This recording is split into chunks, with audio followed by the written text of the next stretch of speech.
Here we go. This is game 2 of Bracket F for the AirMech Top Gun tournament. The winner of this tournament will be dubbed by me. I don't care if anyone else repeats it, but I will say that the winner of this tournament will be AirMech's Top Gun. And we are on Chasm, counterpicked by Giott. Giott did lose round 1 of this series, of this set, on Twin Peaks to Minx. Minx actually not going with leveler build anymore, going straight money, going with moneymakers. Does have one leveler out on the field. Let's see if she decides to put even more down. But Chasm, a lot of sockets, a lot of pre-built socket units, and I'm assuming Giott's just going to make more and more moneymakers right now. Minx does put... Oh no, I thought she was going to put down a unit right here for the initial Jackal blocks, but I guess not. Moneymakers going down. Minx, what is Minx doing? She has a Gaddy in her... can we remove this, please? Like, or move it somewhere else so I can see this? That would be super.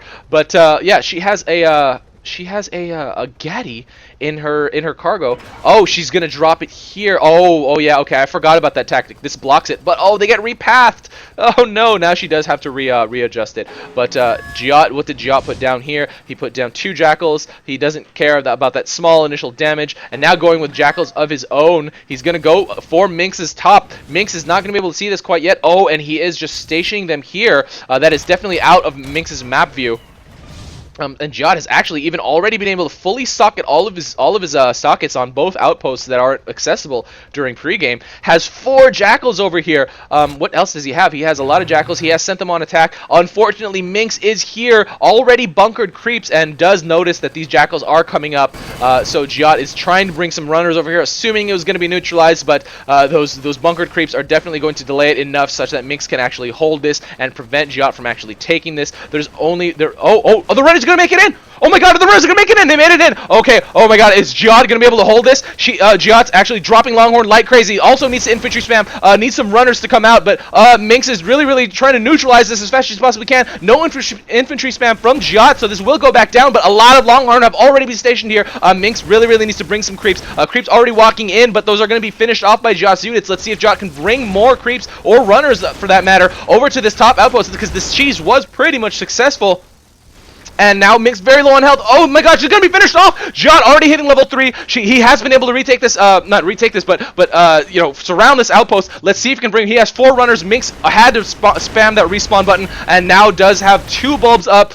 Giott now has 4 runners. Let's see if she can. Oh, Minx now probe spamming, so he will be able to keep this under his. She will be able to keep this under her control. One straight Longhorn over there, but Giott actually. Oh my god, wait a minute. How did that happen? Giott retook this outpost. 4 runners. All 4 runners all went in. But oh, no more units over here for Giott. This will go down to neutral one more time, unless we see more runner spam by Giott. Not in time, not in time. Minx has been able to re-neutralize this outpost, bringing some creeps, and Giott now has to kind of convert his attack into a fort attack. Will start to micro some stuff around here, and Minx will try to get as much blockage off as she can. Giott actually doing a pretty good job repositioning, getting a fair amount of health in. Really just needs to continually reposition, non-stop repositioning, because that Neo is definitely faster than the Osprey until he runs out of energy. Did run out of energy just now, and now Minx able to block everything and finish off the rest of those Longhorn. So wow, that was crazy.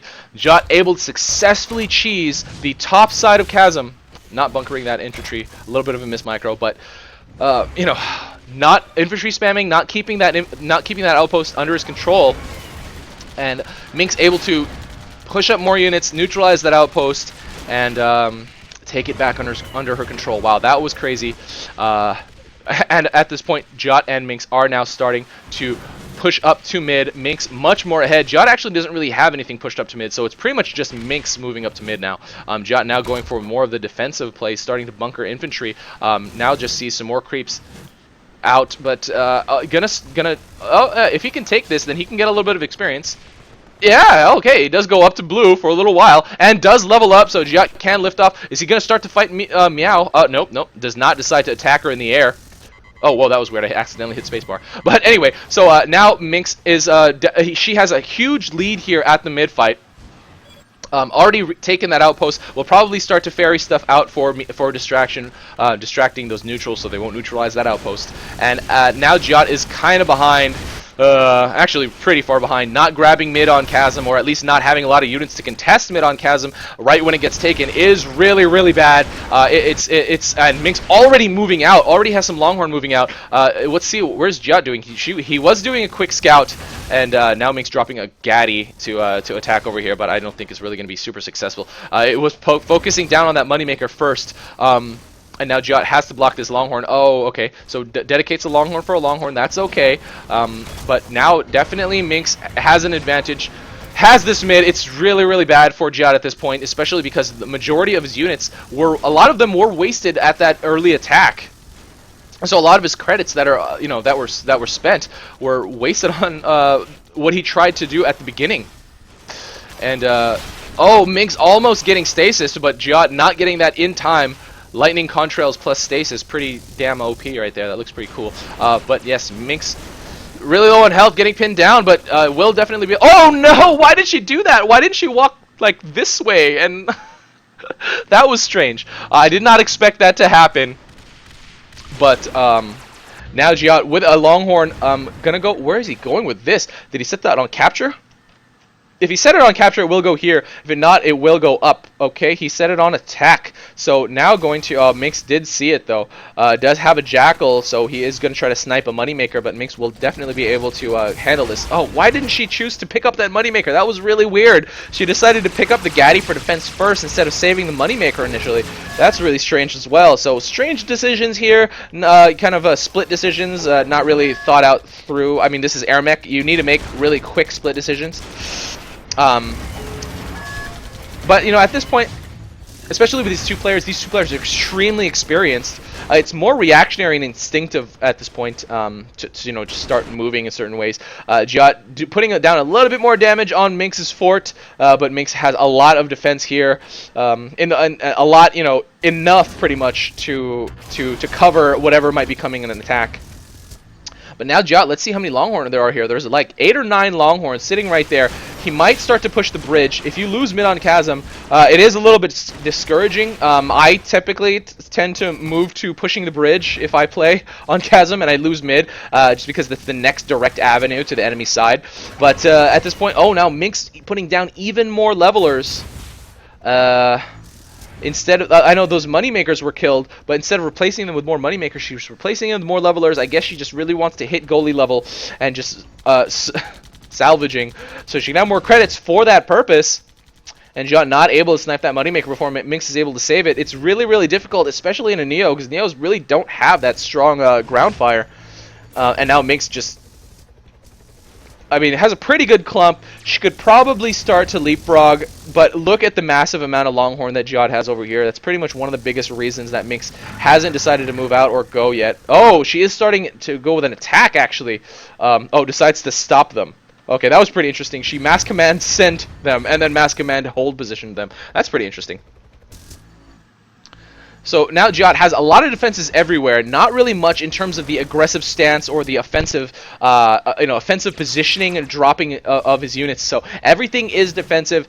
And because of mass commands, a lot of people have chosen to do that and then just send out from their fort or their outpost. That's not necessarily the one that's under contest or under the main attack of the game. Of the battle, and it's actually a fairly effective tactic. And now Minx selling off her levelers once she hits level 7. Now has 65k. Giott has actually 49k in his bank. So I really would like to see both of these players spend, send, and make this much more of an action-packed game. Oh, now Giott saw those 2 hidden Longhorn and will be able to finish off Minx now. No, he does have to drop that Jackal. Oh, and okay, but. Just that's so close. I think I was kind of assuming he would have tried to pin her down with Stasis Blast, but what is happening here? Still has her down on the ground. That one Jackal will die. Is trying to fake leaving here, and is still trying to get this kill, but Minx is not falling for it. Going to just play it safe, make sure enough health is regened, such that even if he was still in the area, that he wouldn't get the kill. And does get the heal off. So I really want to see Giott push this bridge. I know that's what's going to happen. Look, he's attacking them. He's softening them up. And right now, Minx has a full queue of Goliath. and plenty of credits to make even more than that. So if Giott does decide to push the bridge and is actually successful in breaking the bridge with enough Longhorn, Minx, if she still has all those goalies in her loadout or in her build queue, she might be able to just drop defend and re-counter push, and 5 goalies is probably going to be enough against that humongous clump of Longhorn, but instead Giott is going for this attack. We are nearing halftime, so that's pretty much why he's doing that, but look at this Longhorn and goalie push. This is going to be pretty devastating. There's a lot of defense here for Giott. Let's see if Giott notices this and what his response will be. I would assume to just, spam more Longhorn defensive position there at that fort. Either that or he might want to start pushing mid right now, just because mid is going to be clear from all those units that are coming up, and now Giott has a fairly good defense here at mid or at his fort. I think this is going to be enough to really totally stop what Minx is sending. Even though there are 8. There's an 8th Goliath coming. They are coming in single file, one at a time, and this is just going to be bad news for Minx, I think. Oh no, she's going to reposition it. For some reason, that didn't pop into my head. So she is going to get quite a lot of damage down by just getting a surround of these goalies, and actually healing up that Longhorn. Oh man, a lot of damage going down by Giott. Giott's getting good blocking off, but I don't know if they're really going to survive against goalies the way that, maybe if she dropped Longhorns and he blocked with goalies, it would be fine. But oh man, so many goalies. I don't think Giott can really produce enough Longhorn right now to get the kind of blocking off that he needs to survive. Minx did go down, but look at how many goalies are just firing in. Giott struggling to keep these Longhorn alive, to keep them blocking that fort. This goalie is firing right at the front door. The scary sound of death is coming for Giott. Oh, actually, this Longhorn was firing in before. Wow, I didn't even see that. But there are too many goalies here at that fort, and now Minx grabs this second game and takes this set. What the heck? Why does it just boot me out of the game? But yes, Minx took the second round and moves on to the semifinals from Bracket F. Congratulations to Minx, and really good game.